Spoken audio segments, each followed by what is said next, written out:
وَلَٰكِن يُؤَخِّرُهُمْ إِلَىٰ أَجَلٍ مُّسَمًّى، لیکن اللہ سب کو مؤخر کر رہا ہے، مہلت دے رہا ہے ایک متعین وقت تک کے لیے۔ بار بار قرآن اس بات کو دہراتا ہے، وجہ اس کی یہ کہ نافرمان اور مشرک لوگ اور اسلام سے بغاوت کرنے والے لوگ، اللہ کے دین کو نہ ماننے والے لوگ، وہ بار بار اس خوش فہمی میں مبتلا رہتے ہیں کہ اگر ہم باطل پر ہیں تو عذاب آتا کیوں نہیں ہے، فوراً ہم تباہ و برباد کیوں نہیں ہو جاتے۔ تو قرآن میں اس مضمون کا بہت تکرار ہے کہ بھئی تمہارے جرائم ایسے ہیں کہ اگر پکڑنے پر آ جائے نا اللہ تعالیٰ تو پوری زمین کو تباہ و برباد کر دے۔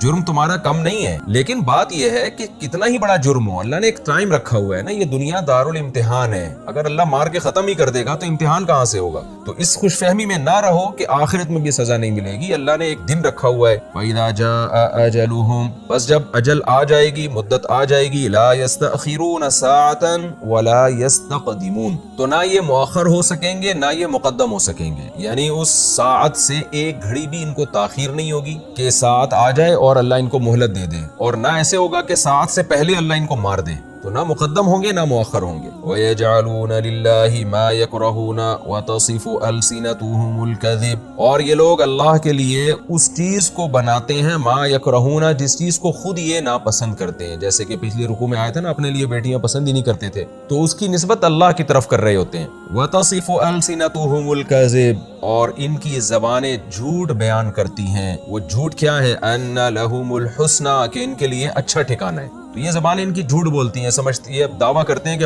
اگر بالفرض آخرت ہوئی تو وہاں بھی ہمیں اچھا ٹھکانہ ملے گا، کہ ہم نے کون سا جرم کر لیا۔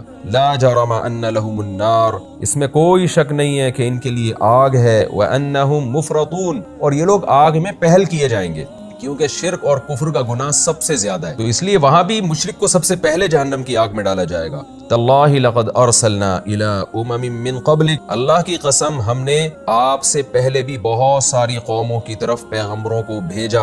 فزین لهم الشیطان اعمالهم، شیطان نے ان کے اعمال کو ان کی نظروں میں مزین کر دیا۔ اس کی تفسیر کئی بار بیان کی جا چکی ہے کہ شیطان کیا کرتا ہے، برائی پہ لیبل اچھائی کا لگا دیتا ہے، اٹریکٹیو بنا دیتا ہے اس کو، تو جو بھی شیطان کو راضی کرتا ہے، جرم کرتا ہے، وہ بھی دلائل کے انبار لگا دیتا ہے۔ آج اس کی صبح و شام ہم اس کا مشاہدہ کرتے ہیں، ہر بری سے بری چیز پر جو ہے نا ایک لیبل اچھا لگا دیا جاتا ہے اور اس کو خوشنما نعروں سے مزین کر دیا جاتا ہے، حالانکہ وہ ہوتی برائی ہے۔ عورت کی آزادی کے نام پہ آپ دیکھ سکتے ہیں، اسی طرح بچوں کو ماں باپ کا باغی بنایا جا رہا ہے، اور اس کو ہیومن رائٹس کے نام پہ کہ بچوں کی آزادی کے نام پہ، عورت کو شوہر کا باغی بنایا جا رہا ہے، اس کو ویمن رائٹس کے نام پہ کہ عورت کا حق ہے، تو ملازم کو اپنے مالک سے باغی بنایا جا رہا ہے، ہر طرف سے بغاوت کا ایک ماحول پیدا کیا جا رہا ہے، اور انسانوں کے ریلیشن آپس میں کمزور ہو رہے ہیں۔ لیبل آزادی، لیبل آزادی، تو یہی مطلب ہے۔ پچھلی امتوں میں بھی ایسے ہی ہوا کہ فزین لهم الشیطان اعمالهم، شیطان نے ان کے اعمال یعنی برے اعمال کو ان کے لیے مزین کر دیا۔ فهو ولیہم اليوم، پس آج بھی یہ ان کا ولی ہے، یعنی وہی شیطان جس نے پچھلی امتوں کو تباہ کیا،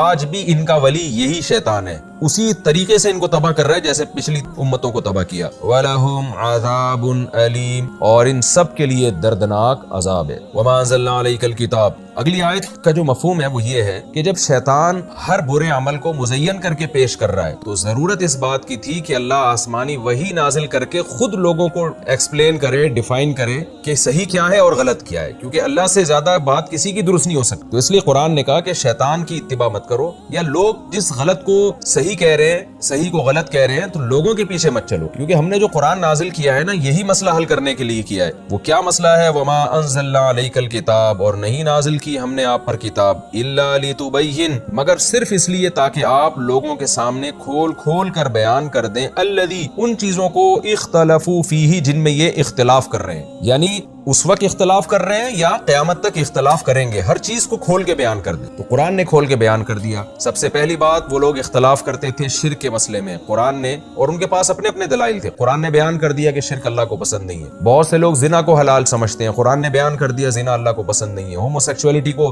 پروموٹ کیا جا رہا ہے، قرآن نے بیان کر دیا اللہ کو یہ عمل پسند نہیں ہے۔ وراثت کے حکام ہیں، یعنی جو بھی ایسے احکام ہیں جس میں انسان ڈیبیٹ کر کے بحث مباحثہ کر سکتا تھا اور انسان کی زندگی کے لیے وہ انتہائی اہم تھے تو قرآن نے ان کو ایکسپلین کر کے انسانوں کے لیے بحث کا راستہ بند کر دیا. اور یہ اللہ نے احسان اس لیے کیا کہ تاکہ شیطان کو موقع نہ مل جائے, کیونکہ شیطان بڑے بڑے لوگوں کی عقل کو اچکتا ہے جو غلط کو صحیح اور صحیح کو غلط کہہ کے معاشرے میں فساد پھیلانے کی کوشش کرتے ہیں. تو اس لیے اللہ نے فرمایا کہ ہم نے اس لیے نازل کیا تاکہ جن چیزوں میں لوگوں کا اختلاف ہوگا نا, یعنی جو انسان کے لیے بہت بنیادی چیزیں ہیں, اس اختلاف کو قرآن بیان کر دے. وہدن, اور یہ ہدایت ہے, اس میں صحیح گائیڈنس ملے گی. ورحمتن, اور اس میں رحمت بھی ہے, کیونکہ جب آپ کو سیدھا راستہ ملے گا آپ اس پہ چلیں گے تو اللہ کی بھی آپ پر رحمتیں اور برکتیں ہوں گی. لقوم یؤمنون, مگر یہ سب ان لوگوں کے لیے ہے جو ایمان لانا چاہتے ہیں, جو ہٹ دھرم اور ضدی لوگ ہیں, جو چاہتے ہی نہیں ہیں کہ ہمیں حق ملے تو ہم اس کو فالو کریں گے, ان کو اس قرآن سے بھی کچھ حاصل ہونے والا نہیں ہے. واللہ انزل من السماء ماء, میں نے آپ کو بتایا تھا کہ سورہ نحل میں زیادہ تر اللہ نے اپنی نعمتوں کو بیان کیا ہے. نحل بھی شہد کی مکھی کو کہتے ہیں نا, تو وہ بھی اللہ کی نعمت ہے. تو سورہ نحل کا جو زیادہ مضمون ہے وہ اللہ کی نعمتوں کے گرد گھومتا ہے. درمیان میں بار بار توحید کی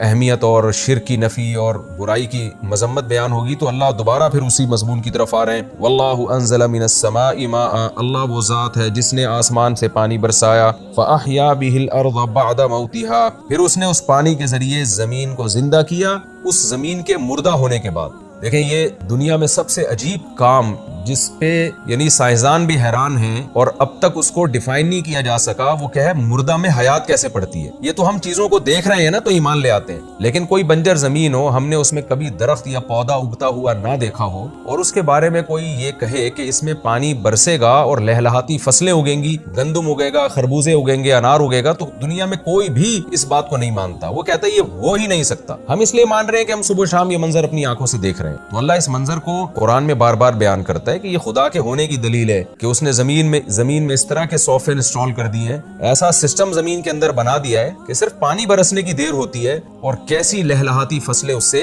اور کیسے خوش ذائقہ پھل اس کے اندر سے پیدا ہوتے ہیں. تو واللہ انزل من السماء ماء, اللہ وہ ذات ہے جس نے آسمان سے پانی برسایا. فاحیا به الارض بعد موتها, پھر اس نے اس پانی کے ذریعے زمین کو زندہ کیا اس زمین کے مردہ ہونے کے بعد. ان فی ذلک لآیا, بے شک اس بات میں بڑی نشانی ہے. لقوم یسمعون, ان لوگوں کے لیے جو سننا چاہتے ہیں, جو چاہتے ہیں کہ ہم حق کو سنیں تو اس کو فالو کریں گے, جو چاہتے ہیں, تو ان لوگوں کے لیے صرف اس زمین میں ہی بہت بڑی نشانی ہے کہ یہ زمین خود نہیں بن سکتی, یہ نظام خود بخود وجود میں نہیں آ سکتا, اور جس نے یہ نظام بنایا ہے وہ انسان پر بہت مہربان ہے. یہ تمام چیزوں کی نشانیاں اس عمل میں موجود ہیں.